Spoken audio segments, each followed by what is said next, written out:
Swayam Prabha. Digital India. Educated India.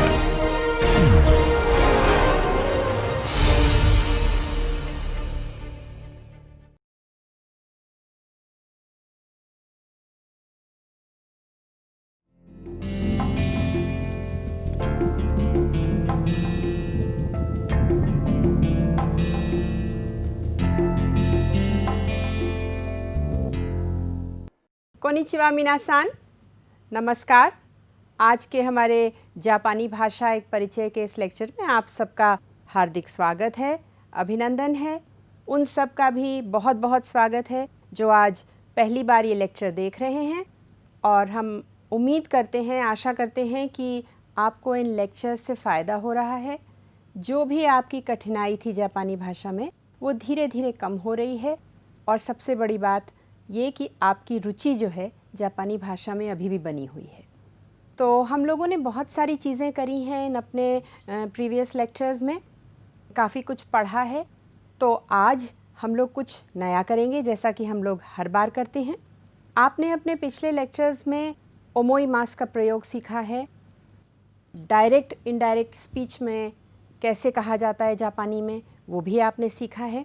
तो आज हम लोग ये सीखेंगे कि हम अपनी एबिलिटी को कैसे जापानी भाषा में दर्शाएंगे, यानी कि हम कोई कार्य कर सकने में सक्षम हैं, हमें वो काबिलियत है कार्य करने की, तो उसको हम कैसे दर्शाएंगे। या फिर हम ये पूछना चाहेंगे कि हम किसी और से ये कैसे पूछेंगे कि आप ये कार्य करने में सक्षम हैं या नहीं हैं। तो आज ये हम सीखेंगे। अब देखिए, अंग्रेज़ी भाषा में जो है, जब हम अपनी एबिलिटी बताते हैं कि हम ये कार्य कर सकते हैं, तो हम कुछ शब्दों का प्रयोग करते हैं। वो शब्द क्या हैं बताइए ज़रा। वो शब्द हैं कैन, कि आई कैन डू इट, मैं ये कर सकता हूँ, या मेरी ये एबिलिटी है, मैं ये करने के लिए सक्षम हूँ, I am able to do this. तो ये तो अंग्रेज़ी की बात हुई। लेकिन जापानी में हम वर्ब जो है, जो दोषी है, जो क्रिया है, उसको ही हम उसमें कुछ थोड़ा फेर बदल कर देते हैं, कुछ उसमें जोड़ देते हैं, और उससे हम एक नया फॉर्म बना लेते हैं जो कि हमारी एबिलिटी को दर्शाता है। तो आइए सबसे पहले देखते हैं कि ये बनता कैसे है और इसका प्रयोग कैसे किया जाता है। तो देखिए, आज का जो लेसन है वो है वाताशी वा निहोंगो गा योमेमास, यानी कि मैं जापानी पढ़ सकता हूँ। तो ये एक ऑडियो है छोटा सा, आप इसको सुनिए पहले और फिर हम लोग इसको पढ़ते हैं। 皆さんは夏休みに国へ帰りますか？帰りたいけど帰れないと思います。どうしてですか？実は夏休みに発表があります。それに休みに切符は高くなるから買えないです。残念ですね。発表頑張ってね。ありがとう。 अभी आपने ये ऑडियो सुना। ये काइवा जो है तानाका सान और मीरा सान के बीच का काइवा है, दो लोगों का काइवा है। मीरा सान वा नात्सु यासुमी नि कुनिए काइरिमासु का? काइरिताई केदो काइरेनाई तो ओमोइमासु। अब काइरिताई केदो ये आपने किया है, मैं जाना चाहती हूँ लेकिन काइरेनाई मैं नहीं जा सकती हूँ, ऐसा मुझे लग रहा है। ये आपने अपने प्रीवियस चैप्टर्स में किया है। तो तानाका सान पूछते हैं दोश्ते देस का? जित्सुवा, सच बात तो ये है कि नात्सु यासुमी नि हाप्यो गा आरिमास, यानी कि नात्सु यासुमी जो है, छुट्टी जो है, गर्मी की छुट्टियों में मेरा हाप्यो है, मेरा प्रेजेंटेशन है। सोरेनी, और इसके ऊपर से यासुमी नि किप्पु वा ताकाकु नारु कारा काएनाई देस, कि नात्सु यासुमी में जो है वो किप्पु यानी कि टिकट, कि यासुमी नि किप्पु वा ताकाकु नारिमास, महंगा हो जाता है, इस कारणवश मैं नहीं जा पाऊंगी। तो तानाका सान इस बात को सुन के काफ़ी दुखी होते हैं और कहते हैं जान्नेन देसने, ये तो बहुत ही दुख की बात है। और फिर उनको हिम्मत बंधाने के लिए कहते हैं हाप्यो गाम्बात्ते ने, मतलब हाप्यो के लिए आप मेहनत करते रहिए, कीप गोइंग। तो मीरा-सान अरिगातो कहती हैं। अब इसमें बहुत सारी चीज़ें हैं जो हम लोग को करनी है यहाँ पे। एक है ये वाला फॉर्म, एक सोरेनी है, फिर तकाकु नारू है और जाननेन है। 4 चीज़ें हैं, ये हम लोग अभी करेंगे। देखिए, ये भाषा में है, आपकी स्क्रिप्ट में है, इसमें बहुत सारी कांजी है। कुछ आपने करी भी हैं कांजी जो आप पहचान सकते हैं, और कुछ ऐसी भी कांजी हैं जो आपने नहीं करी हैं, उनका अभ्यास करिए। आज हम लोग वो फॉर्म करने जा रहे हैं जिसे हम पोटेंशियल फॉर्म कहते हैं कि ये मेरी एबिलिटी है, ये मेरा पोटेंशियल है कार्य करने का। जापानी भाषा में 3 ग्रुप्स हैं वर्ब के, तो उनके अलग अलग कॉन्जुगेशंस होते हैं और ये हम लोग देखेंगे कि किस प्रकार से ग्रुप 1, ग्रुप 2 और ग्रुप 3 में कॉन्जुगेशन किया जाता है। आज हम लोग ग्रुप 1 और ग्रुप 2 सीखेंगे और इसके बाद ग्रुप 3 करेंगे। तो ग्रुप 1 में आता है योमू, नोमू, इकू, हानासु, है कि नहीं? ये ग्रुप 1 में आते हैं, एक्सेप्शंस हैं। तो हम यहाँ पे मुँह को हटा करके यो में रू कर देंगे। यहाँ भी मुँह को हटा करके हम नो में रू कर देंगे। इकू को हटा करके ई के रू कर देंगे और सु को हटा करके यहाँ पे हम हाना से रू कर देंगे। अब मास फॉर्म इसका कैसे बनाएंगे? देखिए, यो में मास, उसी प्रकार से नो में मास, फिर ई के मास और हाना से मास। तो इस प्रकार से हम मास फॉर्म बनाते हैं, यो में मास, और आप बाकी भी लिख सकते हैं।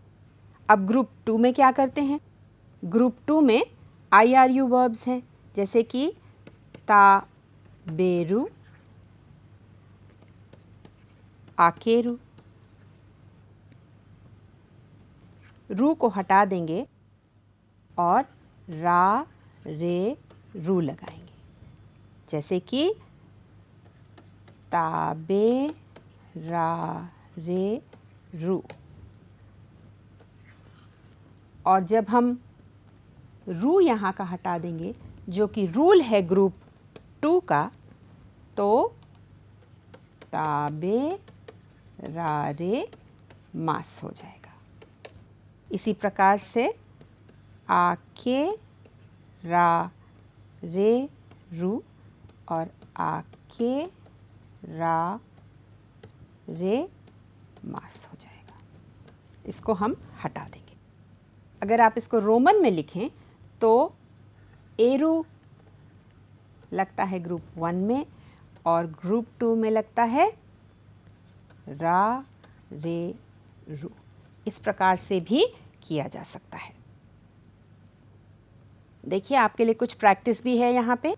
इकू तो मास फॉर्म है, इकीमास। ई कू से क्या बनेगा यहाँ पे? ई केरू, जैसा कि आपको बताया है। और अगर रू हटा देंगे तो मास लगा करके बन सकता है। अब ये रू आप कहेंगे ग्रुप 1 में क्यों हटा रहे हैं? तो देखिए, बहुत सिंपल सी बात है। जब भी हम पोटेंशियल फॉर्म बनाते हैं, जब भी हम अपनी क्षमता दर्शाते हैं, तो जो भी ग्रुप 1 के वर्ब्स हैं सब ग्रुप 2 वर्ब बन जाते हैं। अभी आप आगे भी देखेंगे तो ग्रुप 2 का हमारा रूल क्या है, जैसा कि अभी आपको पहले बताया है हमने, रू हटा दिया जाता है और मास लगा दिया जाता है। तो इसलिए ये ई के मास बन जाता है। ये आपको ख़ास करके रोमन में करके दिखाया है क्योंकि ये आसान लगता है रोमन में। अब देखिए, योमू योमे रू, योमे मास। नोमू नोमे रू, नोमे मास। इसका ऊ हटा देते हैं। अब देखिए, गाम्बारू गाम्बारे रू, काऊ काएरू और सुवारू सुवारेरू, काकू काकेरू। तो ये कुछ आपके लिए ग्रुप वन के वर्ब्स हैं और भी हैं इसमें, आउ आएरु, हनासु हनासेरु, हराउ हराएरु, ओयोगु ओयोगेरु और ओयोगी मास को हम ओयोगे मास बना देते हैं। उताउ उताएरु, खाएरु खाएरेरु। तो ये थोड़ा एक्सेप्शन है, आपको पता है ये ग्रुप 1 का है, लेकिन एंडिंग इसकी ERU में है जो कि ग्रुप 2 में होती है, तो ये एक एक्सेप्शन है, खाए रेरु। तो ये ध्यान रखिएगा, बहुत सारे वर्ब्स हैं, आप इनको एक बार ज़ोर से बोल करके अपना रेंशियो भी कर सकते हैं। अब ये मासेन भी है, इकू, और इसका मास बना करके मासेन। फिर से प्लेन फॉर्म में करके और मास फॉर्म करें, उसका आसान तरीका ये है कि आप रोमन में लिखिए इकी मास, योमी मास, नोमी मास, आरुकी मास। अब देखिए आपने ग्रुप 1 में लिखा ये, अब इसका खाली आप आई हटा दीजिए यहाँ से और ई लगा दीजिए और देखिए इके मास, योमे मास, नोमे मास और आरुके मास हो जाएगा, आरुके मास हो जाएगा और बहुत आराम से आपका पोटेंशियल फॉर्म ग्रुप 1 के लिए बन जाएगा। तो ये आसान तरीका है, इसको आप करके देखिए और याद करिए इसे। तो देखिए जब हम क्षमता बताते हैं, क्षमता को हम दर्शाते हैं या हम किसी की क्षमता के बारे में पूछते हैं कि आप ये कार्य करने में सक्षम हैं या नहीं हैं, तो पार्टिकल कौन सा लगाया जाता है। अब देखिए आपको एक क्लू देते हैं, आप जो बात कह रहे हैं वो बिल्कुल पक्की है, आप जानते हैं इस बात को, उस बात को आप बहुत ज़्यादा ज़ोर दे करके कह रहे हैं, तो आपको पहले बताया गया है कि ऐसी स्थिति में कौन सा पार्टिकल लगेगा। तो अब आप बताइए कौन सा पार्टिकल लगाया जाएगा। बिल्कुल सही है, पार्टिकल गा लगाया जाएगा। और आप बोलेंगे इसको कैसे, वाताशी वा कांजी गा काकेमास, वाताशी वा कांजी गा योमेमास, वाताशी वा निहोंगो गा काकेमास। तो इस प्रकार से जब आप गा लगाते हैं तो उस बात पे बहुत ज़ोर दिया जाता है। जैसे कि देखिए, कांजी गा का काकेरु, हीरा गाना गा योमेरु, निहोन गोगा हाना सेरु। तो इस प्रकार से आप गा का प्रयोग करते हैं पोटेंशियल फॉर्म के लिए। अब यहाँ पे आप वाताशी भी कह सकते हैं, वाताशिवा, या तानाका सान भी कह सकते हैं, तानाका सान वा खांजिगा खाकेरु, या ओतो सान गा, कुछ भी आप लगा करके पूरा एक वाक्य बना सकते हैं। अब आपके लिए थोड़ा सा अभ्यास है इसी पोटेंशियल फॉर्म के लिए। देखिए ये कुछ बजा रहे हैं, इसमें लिखा है गिटार बजा रहे हैं, आपको दिख भी रहा है यहाँ पे। तो वर्ब क्या होगा इसका, वर्ब होगा हिकू। ये हमेशा ध्यान रखिएगा, कोई भी चीज़ अगर तार से बजाई जाती है तो उसको खींचा जाता है और इसलिए हिकू कहा जाता है। गितागा हिकेरु, वाताशी वा गितागा हिके मास, कि मैं गिटार बजा सकता हूँ। अब देखिए ये पढ़ा रहे हैं, तो योमु, अब इन्होंने क्या दिखाया यहाँ पे, हिरागाना लिखा यहाँ पे इन्होंने कोकुबान पे, और वाताशी वा हिरागाना गा योमे मास।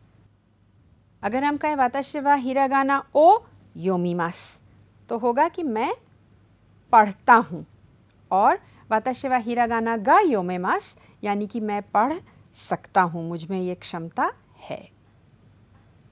अब ये कैमरा देख रहे हैं, मन इनका कर रहा है ख़रीदने का। देखिए क्या सोच रहे हैं ये, काऊ यानी कि ख़रीदना।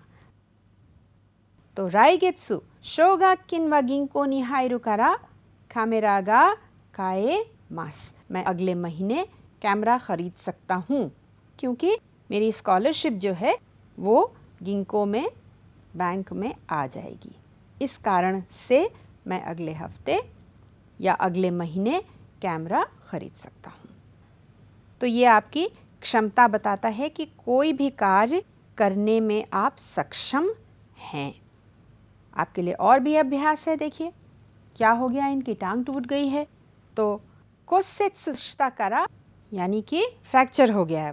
वाताशी वा कोसेत्सु शिता कारा आरुके मासेन, ऐसा ऐसा हो गया है इसलिए मैं नहीं चल पा रहा हूँ। अब देखिए ये पढ़ रहे हैं कुछ, तो योमु वाताशी वा कांजी गा योमे मासेन, कोशिश कर रहे हैं पढ़ने की लेकिन पढ़ नहीं पा रहे हैं तो कह रहे हैं वाताशी वा कांजी गा योमे मासेन। यहाँ पे आप योमे मास भी कर सकते हैं। तो दोनों प्रकार से इसका प्रयोग कर सकते हैं, पॉजिटिव में भी और नेगेटिव में भी, कि ये मेरी क्षमता है और ये मेरी क्षमता नहीं है। अब ग्रुप 2 में कुछ हमेशा अलग होता है। तो देखिए क्या है ग्रुप 2 में, ताबेरु है, ताबे रारेरु। आपको हमने अभी पहले बताया भी है कि ग्रुप 2 में किस प्रकार से बदला जाता है, ताबे रारेरु। ग्रुप 2 का रूल यही है कि रू हटा करके मास लगाया जाता है। तो देखिए ये रू हटा करके और हम मास फॉर्म लगा देते हैं। अब दूसरा वर्ब है हमारा ओकीरू, ओकी मास। उसी प्रकार से ओकी रारेरू और रू हटाया हमने और मास लगाए, ओकी रारे मास या ओकी रारे मासेन। आकेरू आकेरारेरू, आकेरारे मास या आकेरारे मासेन। शिमेरू शिमेरारेरू, शिमेरारे मास। नेरू नेरारेरू और नेरारे मास। तो इस प्रकार से आप ग्रुप 2 में भी रारेरू लगा करके मास बना सकते हैं। अब देखिए आप उसका वाक्य भी बना सकते हैं कि वाताशी वा निकु गा ताबेरारे मासेन, मैं निकू नहीं खा सकता हूँ, मैं मीट नहीं खा सकता हूँ। या यहाँ पे आप किसी और का नाम भी ले सकते हैं कि वो फला फला सज्जन मीट नहीं खा सकते हैं। या अब बहुत गर्मी है तो आपने खिड़की खोलने का प्रयास किया, नहीं हो पाया, बहुत कड़ा है उसका कब्ज़ा, तो मादोगा आके रारे मासेन। या माइनिची गोजी नी ओकी रारे मासेन। तो इस प्रकार से आप पूरा पूरा वाक्य भी बना सकते हैं और इसका अभ्यास कर सकते हैं कि ग्रुप 2 में कैसे प्रयोग किया जाएगा और ग्रुप 1 में कैसे प्रयोग किया जाएगा। अब आपके पास ग्रुप 2 के और भी कुछ वर्ब्स हैं। देरु देरारेरु, देरारे मास। शाबेरु शाबेरारेरु, शाबेरारे मास। शिंजिरु शिंजिरारेरु, शिंजिरारे मास। आगेरु आगेरारेरु, आगेरारे मास। कांगाएरु कांगाएरारेरु, कांगाएरारे मास। मीरु मीरारेरु, मीरारे मास। तो ये और कुछ शब्द हैं, ये मासेन में भी हैं। इनका आप अभ्यास करिए ज़ोर से और इनको याद करिए। अब देखिए आपके लिए अभ्यास है यहाँ पे, कैसे वाक्य बनेगा इसका। देखिए ये सज्जन कुछ खा रहे हैं, इनकी शक्ल से दिख रहा है कि इनको पसंद नहीं आ रहा है। तो देखिए ताबेरु वर्ब क्या है इसका, दोषी क्या है, ताबेरु। तनाका सान भी हो सकते हैं, वाताशी भी हो सकते हैं, कोई भी हो सकता है यहाँ पे नाउन।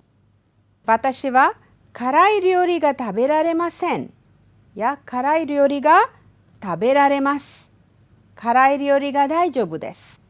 तो ये आप दिखा सकते हैं कि मैं ये नहीं खा सकता हूँ। या ये गाना गा रही हैं उता और इसका वर्ब क्या है, उताऊ। तो मारिको सान वा इन दोनों उतागा उताएमास। अब मारिको सान जापानी हैं तो हिंदी गाने या भारतीय गाने वो गा सकती हैं, वो ऐसा बता रही हैं या कोई और ऐसा बता रहा है। अब आपके काइवा में एक शब्द था सोरेनी। सोरेनी क्या है? देखिए, सोरेनी एक समुच्चयबोधक शब्द है, यानी कि एक कंजंक्शन है जो दो वाक्यों को मिलाता है। और इसका अर्थ क्या है? जो भी अभी बात कही गई है, जो कुछ भी बात चल रही है, उसके ऊपर से, उससे ज़्यादा जब आप कुछ बताना चाहते हैं, या जो चीज़ आप समझते हैं कि पूरे आपके काइवा में बहुत ज़्यादा महत्वपूर्ण है, उससे पहले हम सोरेनी लगाते हैं। जैसे कि आप पार्टी गए, पार्टी में बहुत कुछ ख़ास मज़ा भी नहीं आया, और सबसे ज़्यादा जो आपको बात ख़राब लगी या बहुत ज़्यादा वो खली बात वो थी कि सब होने के साथ साथ खाना भी बहुत ख़राब था। तो इस समय आप सोरेनी लगाएंगे, क्योंकि आप गए पार्टी में, आपने समय निकाला, वहाँ बहुत ही बेकार पार्टी थी, बहुत मज़ा नहीं आया आपको, और सबसे ज़्यादा बात कि वहाँ खाना भी बहुत बेकार था। तो अब इसको आप कैसे कहेंगे? देखिए, पार्टी वा ओमोशिरोकु नाकात्ता, यानी कि मज़ेदार पार्टी नहीं थी, और उसके ऊपर से गोहान वा ओइशिकु नाकात्ता, और अगर आपने मो लगा दिया यहाँ पे तो सोरेनी गोहान मो ओइशिकु नाकात्ता, यानी कि पार्टी तो बेकार थी ही, उस पर से जो खाना था वहाँ पर वो भी बिल्कुल बेकार था। ओइशिकु नाकात्ता, टेस्टी नहीं था।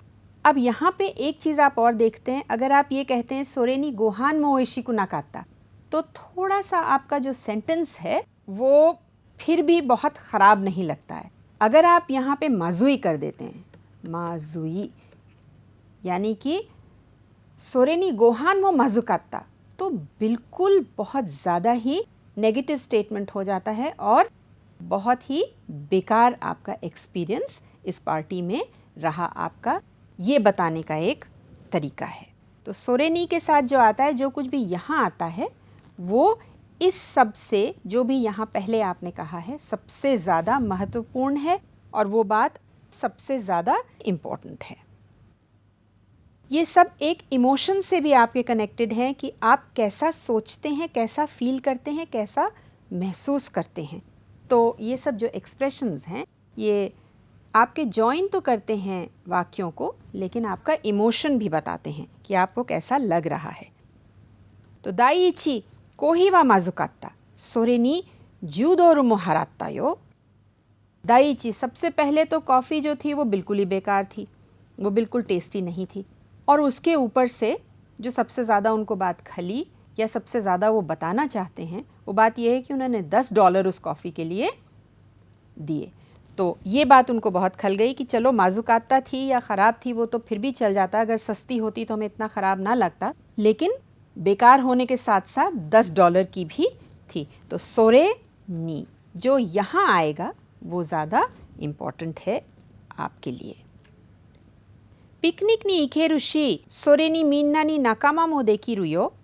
तो ये कोई जना कह रहा है कि पिकनिक नी इकेरु शी, आप जा सकते हैं पिकनिक के लिए, और इसी के साथ साथ सब लोग जो हैं आपस में दोस्त भी बन सकते हैं, आपके नए दोस्त भी बन सकते हैं। नाकामा का माने है कि आपका एक इनर सर्कल, क्लोज सर्कल जो है दोस्तों का, वो भी पिकनिक के दौरान बन सकता है।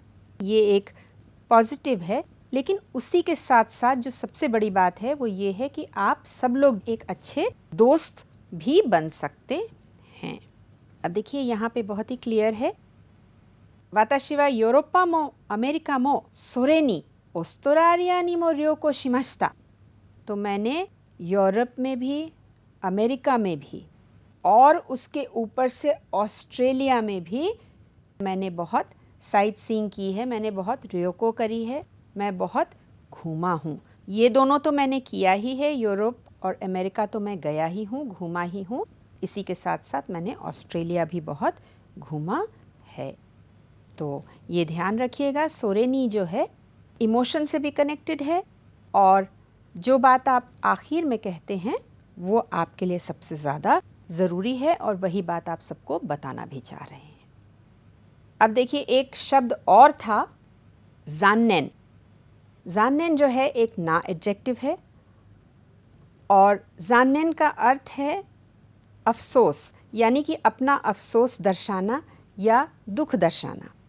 ये एक भाव भी है जो किसी भी बात के प्रति या फिर किसी कार्य के प्रति व्यक्ति को हो सकता है। ये एक भाव है। आप किसी भी सिचुएशन में ऐसा सोच सकते हैं कि किसी के साथ कुछ अनुचित हुआ हो या कोई वाकया ऐसा हो गया हो जिससे किसी को दुख पहुंचा हो, कोई दुखद घटना हो या किसी को कुछ कह दिया तो आपको बाद में बहुत दुख हुआ या बहुत अफसोस हुआ उस बात का, तो उस समय ज़ान्नेन का प्रयोग किया जाता है। या कभी एग्ज़ाम में या नौकरी के समय आपके दोस्त को नौकरी नहीं लगी या आपके दोस्त को कोई कम नंबर मिले या वो फेल हो गए किसी चीज़ में, तो अफसोस होता है इस बात का कि अरे इतनी पढ़ाई करी, इतनी मेहनत करी और फिर उनको सफलता नहीं मिली। तो उस समय ज़ान्नेन का प्रयोग किया जाता है। ये भी एक इमोशन से जुड़ा हुआ है और आप कैसा फील करते हैं अपने मन में वो आप बताते हैं ज़ान्नेन से। देखिए आपको कुछ वाक्य बताते हैं तो उससे आपको ज़्यादा समझ में आएगा। पिकनिक नी इकानाकात्ता नोवा ज़ान्नेन दाने। तो सब लोग पिकनिक गए थे और आप नहीं गए थे, तो इस बात से जो सज्जन हैं वो कह रहे हैं कि अरे बहुत ख़राब हुआ कि आप पिकनिक नहीं गए या पिकनिक नहीं आए, हम सब ने बहुत वहाँ पे एंजॉय किया, आपको मिस किया। फिर अब जैसे कोई फेल हो गया तो तारो कुन वा शिकेन नी ओचता नोवा ज़ान्नेन दाने। तो आपके दोस्त पास नहीं हो पाए। ये बहुत सिंपल एग्जाम्पल्स हैं देखिए ज़ान्नेन के, और इनसे आप अच्छी तरीके से समझ भी पाएंगे।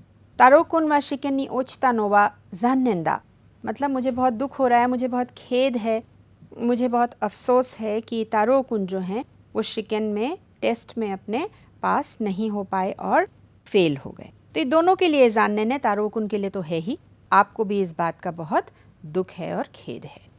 अब देखिए तनाका सान वा काइगी नी केस्से किश्ता नोवा ज़ान्नेन देस्ने, यानी कि तनाका सान जो हैं मीटिंग में नहीं आ पाए या किसी कारणवश वो उसमें नहीं शरीक हो पाए, तो इस बात के लिए मुझे बहुत दुख है। क्यों दुख है?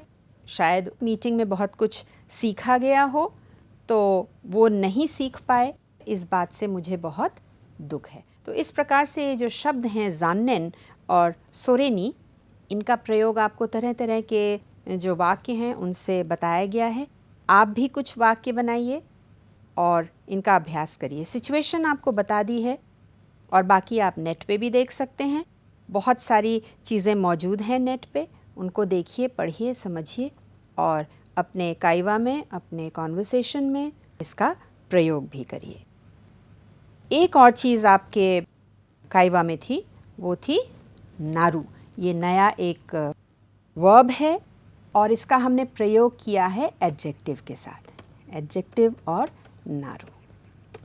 अब एडजेक्टिव को हमने बदला है, कू लगा करके बदला है। ये आपने पहले भी किया है। ये चीज़ महंगी नहीं है, तकाकू आरिमासेन या तकाकू नाई, तकाकू नाई। तो आपने कू का ये जो प्रयोग है ये आपने पहले किया है, तो आज उसी के साथ हम नारू का प्रयोग करते हैं। देखिए, और ये बनता क्या है, ये एक क्रिया विशेषण बन जाता है। एडजेक्टिव जो है जब उसको हम वर्ब के साथ लगाते हैं तो ये क्रिया विशेषण बनता है, यानी कि एडवर्ब बनता है, और हम उसका नारू के साथ प्रयोग करते हैं। तो देखिए इसका अर्थ क्या है, कोई चीज़ का हो जाना या बन जाना या किसी और चीज़ में तब्दील हो जाना, बदल जाना। जैसे कि आम अभी हरा है वो पीला हो जाएगा, अभी वो खट्टा है और बाद में वो मीठा हो जाएगा, या अभी उजाला है थोड़ी देर बाद अंधेरा हो जाएगा। इस प्रकार से इसका प्रयोग किया जाता है। नारीमास के मतलब है हो जाना। तो अब देखिए, सोतोवा कुराकु नारीमाश्ता, यानी कि बाहर अंधेरा हो गया है, या आश्ता वा आत्सुकु नारू तो ओमोइमास, आपने तो ओमोइमास किया है, यानी कि मैं ऐसा सोचता हूँ। तो आश्ता यानी कि कल, आत्सुकु नारू गरम होगा ऐसा मुझे लग रहा है, और रिंगो वा अमाकु नात्ता या अमाकु नारिमाशिता। तो अब इसमें देखने वाली क्या चीज़ है? इसमें देखने वाली ये चीज़ है कि ये सब कु में बदल गया है। इसका आप अच्छे से अभ्यास करिए और फिर अपने काइवा में इसका प्रयोग करिए। देखिए, हनाशिवा, हनाशिवा नागाई, हनाशी लंबी है, और हनाशिवा नागाकु नात्ता, यानी कि बहुत लंबी हो गई है। तो इससे पहले कि हम लोग की हनाशी जो है, हमारा लेक्चर जो है बहुत लंबा हो जाए, तो इसको हम लोग और नहीं बढ़ाते हैं आगे, यहीं ख़त्म करते हैं। और इसी के साथ आप जाइए घर, जाकर के खूब पढ़ाई करिए, खूब जापानी का अभ्यास करिए, मित्र के साथ कॉन्वर्सेशन का अभ्यास करिए, और जल्दी ही हम लोग फिर मिलेंगे, दोबारा मिलेंगे। तब तक अपनी रुचि बनाए रखिए जापानी के प्रति। और इसी के साथ धन्यवाद, नमस्कार।